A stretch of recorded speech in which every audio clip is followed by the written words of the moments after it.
historia de la Biblia se puede resumir en una palabra: rescate.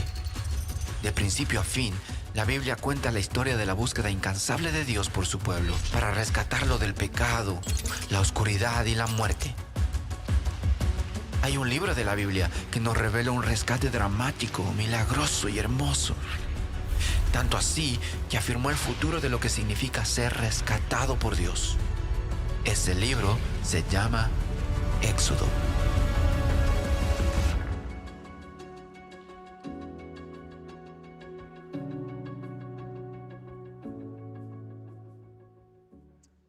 Amén. Sean todos bienvenidos, iglesia. Un gusto verles en este día. Es un privilegio realmente compartir con ustedes la palabra del Señor. El pastor decía que, hablando de necesidades, yo veo este tema del campamento y creo que tengo necesidades de ir a ese campamento también, ¿no? Y disfrutar un poco ahí con los jóvenes. Pero nada, contentos de verle en este día, en especial aquellos que nos acompañan por primera vez. Es un gusto tenerles, siempre nuestro deseo es que se sientan como en familia. Y además de eso, como decía nuestro pastor, sea Dios hablando a tu vida hoy. Ese es nuestro mayor anhelo. Hoy continuaremos en la parte 11 de nuestra serie llamada Rescate en el libro de Éxodo. Solamente como un breve comercial, para aquellos que no nos han acompañado durante esta serie, les invito a que visiten nuestra página web o nuestro canal de YouTube para ver las otras 10 partes restantes. Créanme que la serie está interesantísima. En el último mensaje predicado en este libro por nuestro pastor Raudel, él estuvo hablando de manera amplia sobre las implicaciones que hay cuando le damos más valor a algo o a alguien que a Dios mismo, haciendo eco al primer mandamiento que dice: no tendrás otros dioses delante de mí. En este día nos detendremos a examinar otro de los 10 mandamientos, que dicho sea de paso, es uno que es bien controvertido, ya que es ignorado por algunos e idolatrado por otros. Y me estoy refiriendo al cuarto mandamiento. Pero antes de leer juntos Éxodo 31, les cuento un poco qué está pasando en este punto de la historia. En este punto, Dios había ya rescatado al pueblo de Israel de haberlo sacado de la esclavitud que habían vivido en Egipto por 400 años. Así que se encuentran en el monte de Sinaí, junto antes del acontecimiento del becerro de oro, del cual incluso estuvo hablando nuestro pastor. Y Dios le da las instrucciones para construir el tabernáculo, que sería el lugar donde su presencia, la presencia de Dios, moraría entre ellos. Y justo en medio de la asignación de este gran proyecto, Dios les ordena el día de reposo, que literalmente era parar toda actividad durante 24 horas, una vez a la semana. En el contexto judío, esto sucedería desde el viernes por la tarde hasta el sábado por la tarde. El asunto es que en ese día el pueblo debía descansar de todos sus quehaceres de la vida cotidiana para centrarse solamente en Dios. Incluso mientras construían la casa donde su presencia habitaría, la prioridad era detenerse y descansar como un acto de confianza en Él. Con esto dicho, entonces, leamos juntos, si les parece me acompañan y leemos juntos Éxodo 31, que es una versión ampliada de cuando se habla en este mandamiento en Éxodo 20. A partir del verso 12 dice la palabra lo siguiente. Acompáñenme y leemos juntos. El Señor habló a Moisés y le dijo: habla pues tú a los israelitas y diles: de cierto guardarán mis días de reposo, porque esto es una señal entre yo y ustedes por todas sus generaciones, a fin de que sepan que yo soy el Señor que los santifico. Por tanto, han de guardar el día de reposo porque es santo para ustedes. Todo el que lo profane ciertamente morirá, porque cualquiera que haga obra alguna en él, esa persona será cortada de entre su pueblo. Durante 6 días trabajará, pero el séptimo día será día de completo reposo, santo al Señor. Cualquiera que haga obra alguna en el día de reposo, ciertamente ¿qué? Morirá. ¿No les parece que son afirmaciones bastante duras? Pero tenemos que entender que si Israel ignoraba este mandamiento, era como rechazar a Dios mismo, al Dios que los creó, a ese Dios que los eligió, a ese Dios que los salvó, a ese Dios que los sacó incluso de la esclavitud y hasta les mostró su amor. En otras palabras, el no guardar el sábado para honrar al Señor era similar a desestimar su santidad y el pacto que Dios había hecho con ellos. Y eso es exactamente lo que es el pecado. Es rechazar a Dios. Es rechazar su señorío y vivir de manera autodirigida. Es rechazar la seguridad de identidad que vienen de Él buscándolas en otro lugar. En un sentido espiritual, rechazar a Dios conduce a una muerte eterna. Y no solo eso, sino también a un tipo de muerte en esta vida que se manifiesta en ansiedad e insatisfacción continuas. Mira lo que dijo el filósofo cristiano Dallas Willard con respecto a esto último. El deseo humano es infinito, en parte porque fuimos creados por Dios, creados para necesitar a Dios y creados para depender de Él. Únicamente podemos ser satisfechos por aquel que es infinito, eterno y capaz de satisfacer todas nuestras necesidades. Solo nos sentimos en casa en Dios. Cuando nos alejamos de Él, no solo el deseo de lo infinito persiste, sino que se desplaza hacia cosas que sin duda nos llevarán a la destrucción. Lo que Willard está diciendo aquí es que cuando ignoramos a Dios, el deseo incansable en nosotros no desaparece. Simplemente se desplaza hacia cosas creadas que nunca nos van a saciar y que incluso al final nos dejarán completamente insatisfechos. Pero ¿sabes algo, iglesia? Por eso Dios nos dio el regalo del día de reposo. ¿Por qué? Porque es un recordatorio semanal de que no estamos definidos por lo que hacemos, sino por quienes somos en Dios, al reconocer que dependemos de Él. Además, porque nos invita a detener nuestro trabajo y descansar en su obra redentora en la cruz. Veamos de manera más detallada a qué me estoy refiriendo. Lo primero, acabamos de decir entonces que tener un día para descansar es ¿qué? Un recordatorio semanal de que no estamos definidos por lo que hacemos, sino por quienes somos en Dios, al reconocer que dependemos de Él. El vocablo castellano sábado proviene del latín sabbatum, que vendría a ser lo mismo a Shabbat en hebreo, y literalmente significa cesar de trabajar o incluso descansar. El primer uso de esta palabra la vemos en Éxodo 16, cuando Dios le dice a Israel que recogiera el maná, ¿lo recuerdan? Ese alimento que Dios le proveía directamente desde el cielo durante 6 días.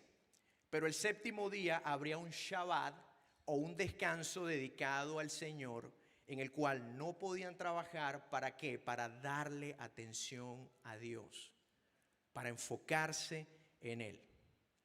Imagínate lo que debió haber sido para el pueblo esta orden. Recordemos que el pueblo venía de ser esclavo y no estaban acostumbrados a descansar. Además era una sociedad agraria. Quizás hasta pensaron, mira lo que quizás pudieron haber pensado, Dios, pero no trabajar es igual a no producir, ¿cierto? Pero también que pudieron haber dicho, y no producir es igual a 0 ganancias. Y cero ganancias es igual a cero provisión, o ya saben, a estómago vacío. Pero ¿no les parece increíble que al día de hoy, el trabajo siga siendo un ídolo para muchos? Es una completa ironía ver cómo la gente deja de buscar a Dios por trabajar, ignorando que es Dios quien nos da absolutamente todo. Él es quien nos da el trabajo, Él es quien nos da incluso la fuerza, Él es incluso quien nos da la misma vida para hacerlo. En palabras de la teóloga Marv Van Don, ella dijo lo siguiente: el día de reposo es en esencia la práctica de la soberanía de Dios. Es decir, que así como confiamos en Dios para ser libres del pecado, incluso tener salvación en Cristo Jesús, también podemos confiar en que Dios está en control de todas las cosas y tiene cuidado de nosotros. Amén. Voy a repetir eso. Así como confiamos en Dios para ser libres del pecado y tener salvación en Cristo Jesús, también podemos confiar en que Dios está en control de todas las cosas y tiene cuidado de nosotros. Aunque no lo parezca, el día de reposo era una manera de evitar que Israel volviera a la esclavitud que vivía en Egipto. ¿Por qué? Porque durante 400 años el faraón los había hecho trabajar como esclavos, sin descanso, algo que ahora Dios les está brindando. Además, durante 400 años se habían definido únicamente por lo que podían producir, por lo que hacían. Pero ahora Dios los está definiendo y dándoles una nueva identidad al llamarlos su pueblo. Al decirles, ahora ustedes son míos. Ya no son esclavos, sino libres. Y yo soy su cuidador y su proveedor. Amados, Dios vino como el antifaraón para restaurar nuestra relación con Él, pero también para darnos el descanso que tanto deseamos. En un mundo que nos dice que somos lo que producimos, el día de reposo nos recuerda que somos libres en Él, pero también amados por Él. Dejemos a un lado de una vez por todas que nos siga definiendo lo que producimos. Dejemos de estar probándonos constantemente al vivir rendidos al ídolo de la prisa y al ajetreo por lo mucho que trabajamos. Dejemos de estar acumulando cosas de forma autosuficiente como si el mañana nos estuviese prometido. El mañana no nos está prometido. Pero ojo, tampoco es que vamos a vivir todos los días como el hombre del siguiente video. Bueno, me la paso viendo películas en el colmado donde tú me hallaste ayer. Y me la paso comiendo, nada más, me la paso comiendo. Lo que consigo me lo como. Y nada, me la paso durmiendo también, porque tengo que descansar.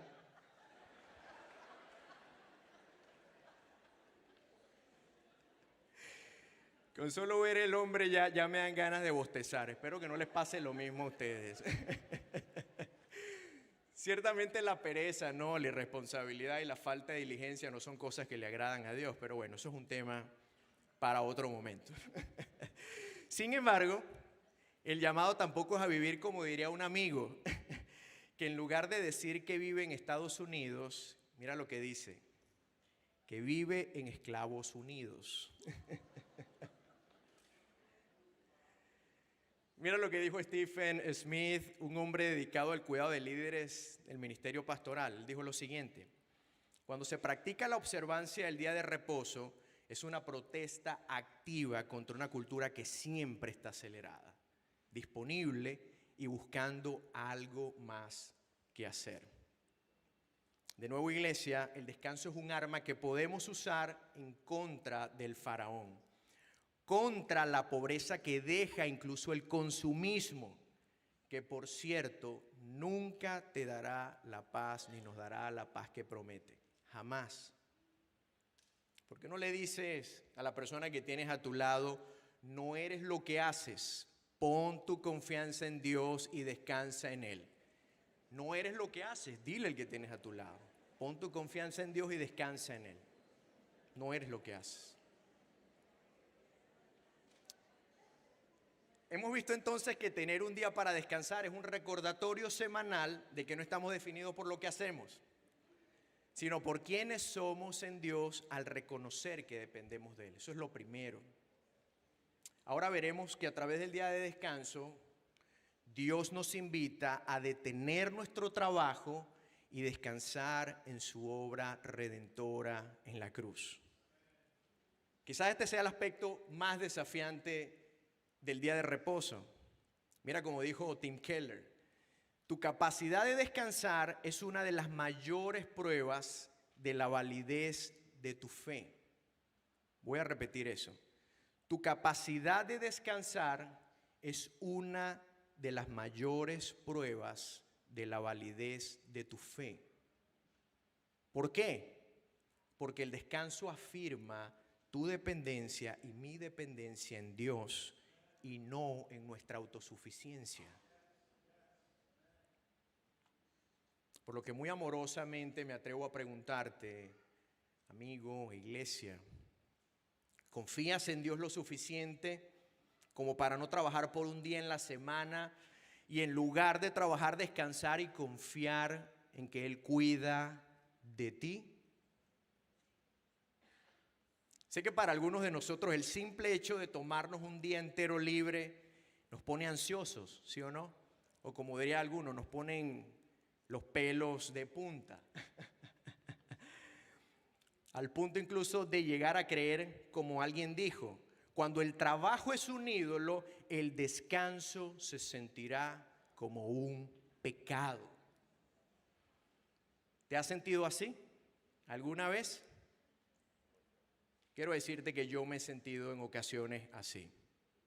En especial incluso cuando me tocan tomar vacaciones.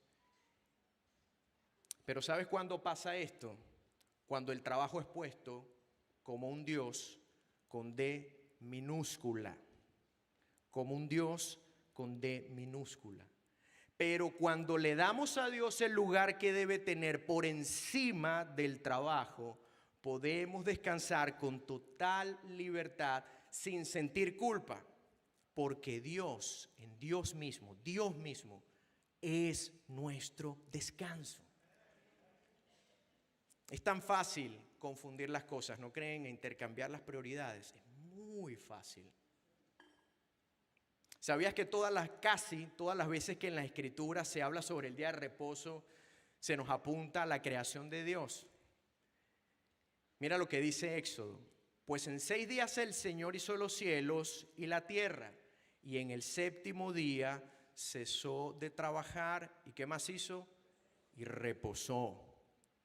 De manera que ese debería ser el ritmo de trabajo y descanso a imitar para nuestro bien, pero también para su gloria.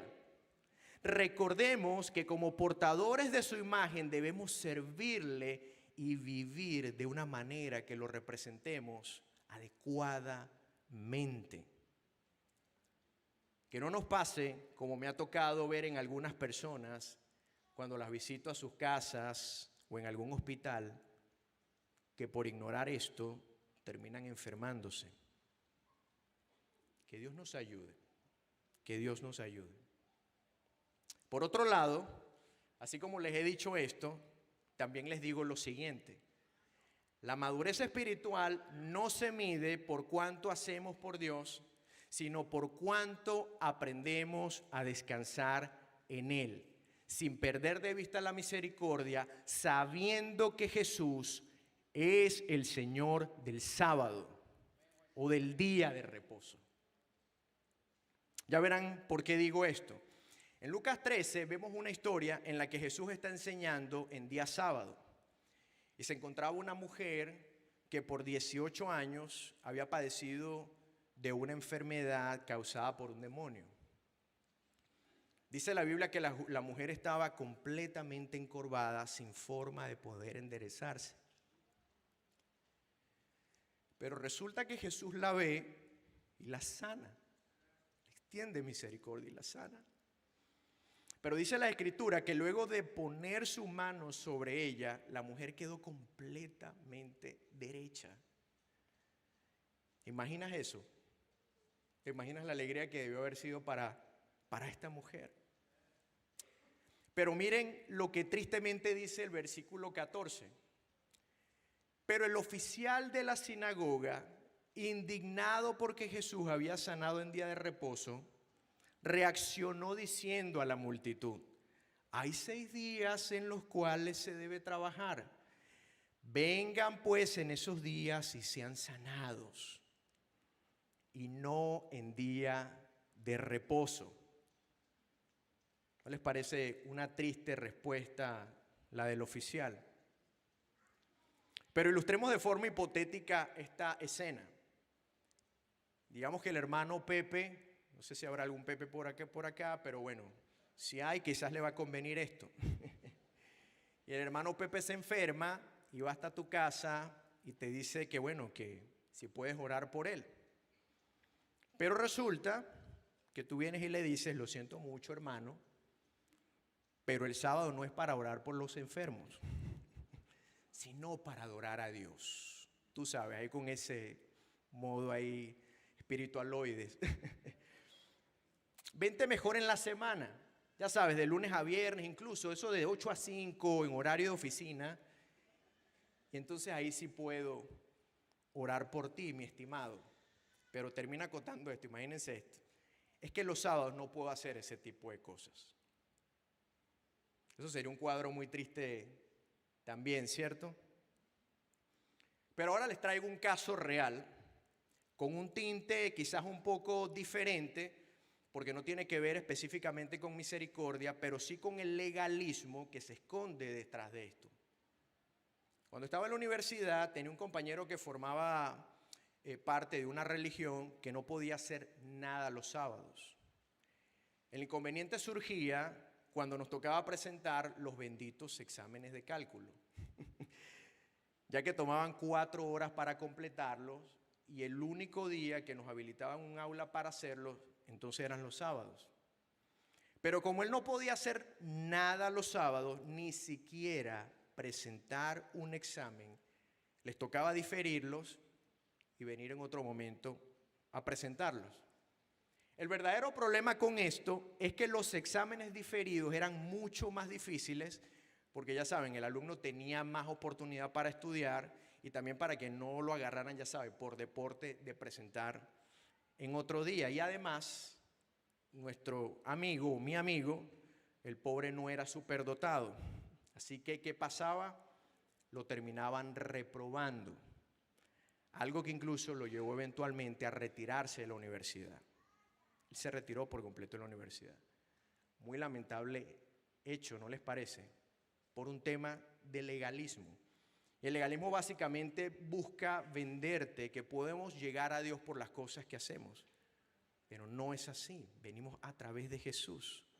Así que de nuevo, iglesia, la madurez espiritual no se mide por cuánto hacemos por Dios o por las leyes que cumplimos, sino por cuánto aprendemos a descansar en su obra redentora, sin perder de vista la misericordia, sabiendo que Jesús es el Señor del sábado. Sabiendo que Jesús es el Señor del sábado. A la luz de lo que acabamos de leer, puede que alguno se apresure a tirar piedras, ¿no? Al emitir juicios sobre aquellos que todavía no han entendido el punto de Dios sobre el día de reposo. Pero la verdad es que aquellos que por la gracia del Señor sí lo hemos entendido, muchas veces caemos en lo mismo. Y mira de qué manera lo hacemos. Convertimos en una carga religiosa algo que Dios nos ha dado, que es para nuestro bien e incluso para su gloria. Como por ejemplo, leemos la Biblia como una tarea en lugar de como un acto de adoración. ¿O qué tal en una verificación moralista? Para decir, como yo no hago esto o no hago aquello, yo soy mejor que los demás. ¿O qué tal esta otra? O en un recordatorio espiritual de honor por estar tan ocupados. Y decir algo como esto: que yo no puedo estar sin hacer nada. Y dicho sea de paso, no sé qué es hacer nada, qué es la nada, ¿no? Alguien dijo por ahí que es lo que las piedras piensan. Pero esa afirmación de que no puedes estar sin hacer nada, ¿te suena familiar?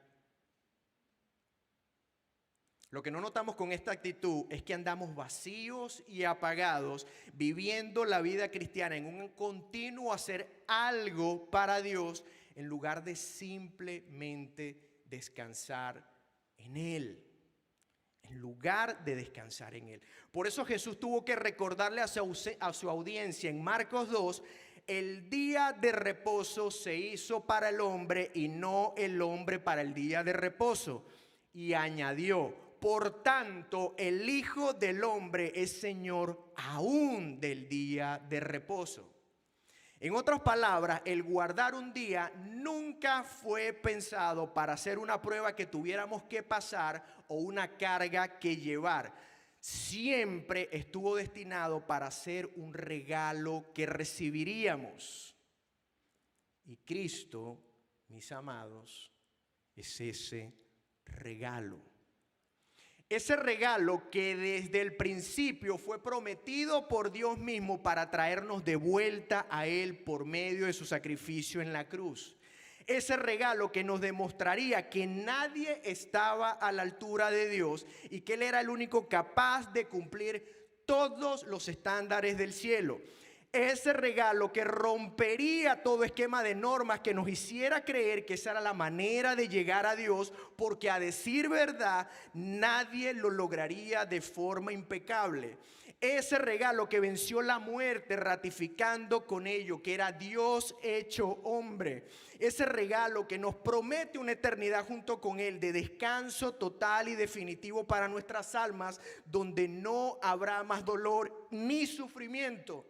Por eso Jesús, nuestro regalo de parte de Dios, pudo afirmar ser el Señor del mismo descanso, porque Él es mayor e incluso mejor que cualquier día. Aleluya, alabado sea nuestro Señor. Amigo que nos acompañas, hoy podría ser ese día en que recibas ese regalo. A Cristo mismo, para la salvación y el descanso de tu alma en esta vida y en la venidera, si le rindes tu vida a Él. Si le rindes tu vida a Él. No quisiera terminar sin antes darles algunas aplicaciones prácticas, mientras respondemos un par de preguntas que son muy comunes en cuanto al tema que estamos hablando. Y la primera pregunta es la siguiente: ¿están los cristianos obligados a guardar el día sábado hoy en día? Y la respuesta es no y sí. Pero no en un sentido legalista, o sea que tenemos que guardar el sábado para tener salvación, no en ese sentido. No, porque el descanso al que apuntaba el sábado era Jesús mismo y fue cumplido cuando Él vino. Mira lo que dice Colosenses 2. Por tanto, que nadie se constituya en juez de ustedes en cuanto a día de fiesta o luna nueva o día de reposo, cosas que solo son sombra de lo que ha de venir. Pero el cuerpo pertenece ¿a quién? A Cristo, al Señor, a Dios. Vemos entonces que la advertencia aquí es a no intercambiar la libertad que tenemos en Cristo por seguir una serie de reglas que carecen de poder para salvar y para santificar. Además, vemos que en las leyes ceremoniales de la ley, o que las leyes ceremoniales de la ley del Antiguo Testamento fueron prácticas que apuntaban a Cristo. Incluso como lo fue la circuncisión o el sacerdocio arónico. Si quieres ampliar un poquito más el tema de eso, luego lo podemos hablar. De manera que con la vida, muerte y resurrección de Jesús, los cristianos encontramos descanso en Él, quien es la realidad última de estas prácticas. De hecho, les invito a ampliar esta idea leyendo en sus casas Romanos 14, que está interesantísimo, donde vemos cómo Dios a través del apóstol Pablo nos recuerda que el reino de Dios no se trata ni de comida ni de bebida, incluso de días de fiesta o esto que estamos conversando. Sin embargo, y aquí viene el sí como respuesta, aunque guardar el sábado no es un mandamiento a obedecer, por lo que acabamos de ver, podríamos tomar la sabiduría de Dios que hay en ello como un recordatorio en el que celebramos el descanso que tenemos a nuestra disposición en Cristo, pero también como un motivo para confiar en que Dios tiene cuidado de nosotros y como una forma de imitar a nuestro Creador y darle gloria, que sin necesitarlo no trabajó el séptimo día, sino que ¿qué hizo? Descansó. Que no nos pase, como dijo el pastor Ian Seekins, que muchos de nosotros tenemos espacio para Dios en nuestros corazones, pero no en nuestros calendarios, donde ni siquiera sacamos tiempo para reunirnos o incluso formar parte de un grupo pequeño. La segunda pregunta es la siguiente, con esta ya vamos terminando. En lo cotidiano, ¿cómo se vería entonces guardar el sábado? ¿Qué se puede o no hacer en el día de reposo?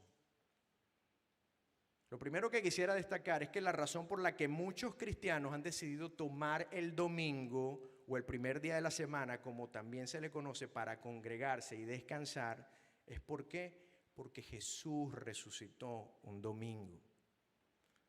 Imagínense lo esencial que llegó a ser la resurrección de Cristo para la fe cristiana, que vemos en todo el Nuevo Testamento que la iglesia empezó a reunirse ese día en lugar del sábado. Y es que la resurrección de Jesús encarna las promesas del día de reposo, lo que estaba destinado para ese día. Como dijo el consejero bíblico Winston Smith, la resurrección de Cristo es la promesa de una nueva vida, un nuevo comienzo, una imagen y una promesa de la nueva vida que tenemos ahora y que tendremos eternamente cuando Jesús regrese y también nosotros resucitemos. En definitiva, muchos cristianos toman el domingo para congregarse y descansar porque la resurrección de Cristo nos recuerda que en Él está nuestra esperanza en cuanto al futuro eterno y nos permite vivir con propósito y significado hoy, en el presente. ¿Sí o no que esas son muy buenas noticias? Amén. Por otro lado, y para responder qué se puede o no hacer en el día de descanso, además de lo mencionado, recordemos que el trabajo del cual debemos descansar es particularmente el que hacemos a diario. Aparte de eso, no existe ninguna ley de verificación del sábado a la cual debemos aferrarnos. Por ejemplo, si tu trabajo es mental, yo te recomendaría que busques hacer algo de ejercicio físico como descanso. Pero si tu trabajo es mayormente físico, ¿por qué no buscas leer un buen libro cristiano? Allá en el lobby tenemos muy buenos ejemplares que puedes adquirir. O puedes ver también una película edificante. Quizás en este punto los que tienen mucho trabajo físico dicen, listo, yo me salvé del ejercicio físico, ¿ya ves? Pero no es así. Déjame animarte también, independientemente de que tu trabajo sea mayormente físico, el ejercicio, vemos cómo las investigaciones apuntan los beneficios que hay en tomarse tiempo para ejercitarse. Entonces, de hecho, te puedo entender, porque en algún momento estuve allí. Algunos de los estudios indican cómo previenen los trastornos cardiovasculares, por ejemplo, temas de infarto, o también trastornos cognitivos, temas de demencia, pérdida de la memoria. Entonces, vale la pena, independientemente incluso de tu edad, considerar el ejercicio físico como una práctica de descanso en el Señor. Recuerda que la Escritura siempre define el sábado como un día de descanso. Así que puedes preguntarte, ¿qué puedo hacer durante 24 horas que llene mi alma de profunda satisfacción? Eugene Peterson dijo que para él el día de descanso era un momento para orar, pero también para jugar. Se vale la pena tener esos espacios de oración. En mi caso, junto con mi esposa, lo que solemos hacer es lo que dijo el hombre del video.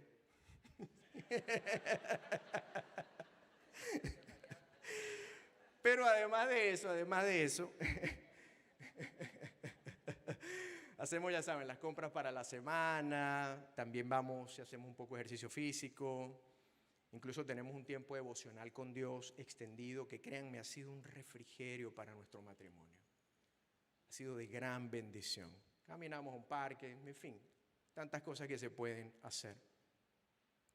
Con respecto a los esposos, hombres que están acá, recuerda por favor incluir en tu descanso a tu esposa y a tus hijos si los tienes. ¿Cuántas mujeres dicen amén? ¿O cuántos hombres también pueden decir amén? Recordemos que alguien definió el amor como igual a tiempo. En otras palabras, invertimos tiempo en lo que amamos. Así que te animo a reorganizar desde ya tus prioridades y tener un tiempo de descanso semanal para estar con Dios, pero también con tu familia. En resumen, amados, y ya para ir cerrando, pongamos entonces en perspectiva lo que hemos hablado en 3 puntos. Lo primero, recordemos que tomar un día para descansar no se trata simplemente de tener mejores hábitos, sino de anclar nuestros corazones inquietos en el único lugar donde se encuentra el verdadero descanso, en Cristo Jesús, nuestro Señor. Segundo, no intercambiemos la libertad que tenemos en Cristo por seguir una serie de reglas que carecen de poder para salvar o santificar. Escucha esto, solo Cristo salva y santifica. Y finalmente, el guardar un día para descansar nunca fue pensado para hacer una prueba que tuviéramos que pasar o una carga que llevar. Siempre estuvo destinado a ser un regalo que recibiríamos. Y ese regalo, amados, de parte de Dios, que es Dios mismo, es Cristo Jesús, nuestro Señor. Oremos.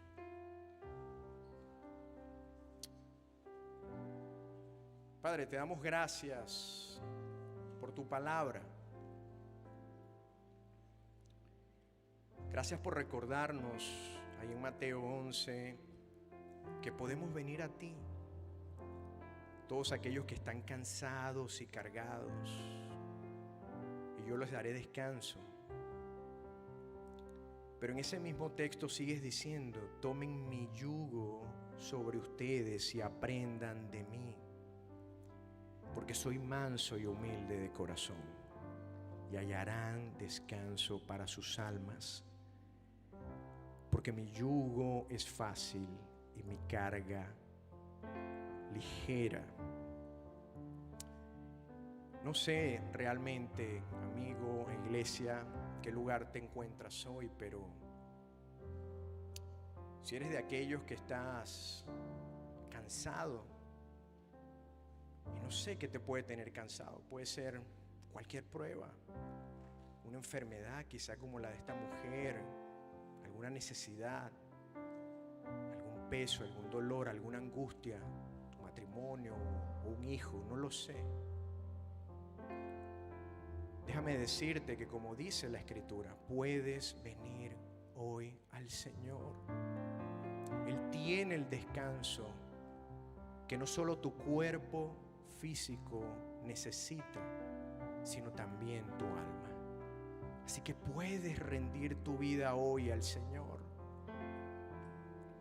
Pero para ti, iglesia, para ti, amado, amada, que también necesitas quizás de que el Señor, que has puesto tu confianza en el Señor, pero necesitas que Dios te vuelva a llenar y sostener, también puedes venir a Él. En Él también hay descanso para ti. Gracias, Señor, porque tú fuiste ese regalo prometido. Y lo primero que hoy tenemos, esa certeza de vida en ti porque venciste y resucitaste, es un descanso contigo por siempre, aún cuando nos toque partir de esta vida. Pero también, Señor, tú das fuerza en medio de nuestra jornada, en medio de nuestro andar. Yo te ruego, Señor, que nos ayudes a colocar nuestros ojos en ti. Y sí, ciertamente, a considerar esto que hemos hablado porque es de beneficio, pero sin perder de vista el propósito, que es honrarte y glorificarte. Gracias, Señor, porque hoy mismo, si corremos a ti y colocamos nuestra confianza en ti, está disponible el descanso que tú ofreces y que incluso eres tú mismo. Te alabamos, Señor, y bendecimos tu nombre en el nombre de Jesús. Amén y amén.